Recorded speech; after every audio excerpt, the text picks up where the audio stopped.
I've got two lovely variations on feather stitch for you today. The first one is closed feather. I've drawn some lines on with my pen just so you can see how I'm doing it.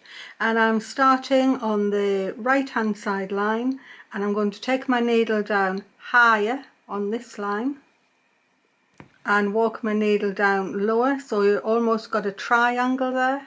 And I'm coming up within the loop to make the first stitch. After this, all you have to do is go back to the first part, walk your needle down so you're a bit lower again, come up through the loop. Back to this side, put your needle in, walk further down, come up through the loop. Back and forth from side to side. That is closed feather stitch. Makes a really nice edging, sort of a braided edge. You can also whip this or interlace it with another colour through the middle, looking very pretty indeed. And to finish, we just hook our needle down to the back. The next stitch is chained feather stitch, and I've drawn 4 lines on here just so you can see what I'm doing. And the first stitch is going to make a downwards pointing chain stitch, and I'm just pulling through the loop to make a chain.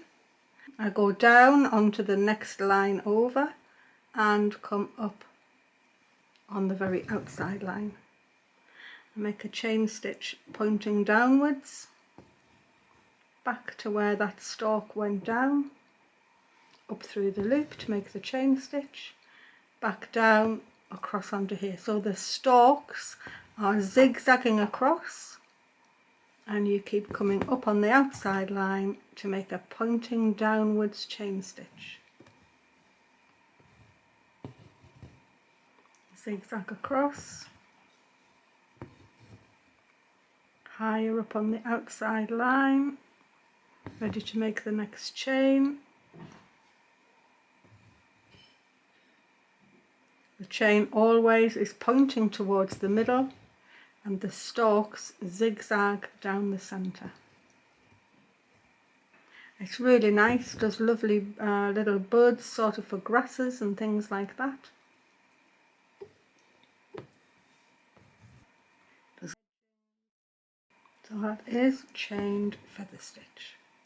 I hope if you've liked that, you will press the like button for me and think about subscribing to Marion's World, where there's lots of other stitch tutorials and lots of other hand embroidery too. Thanks for watching.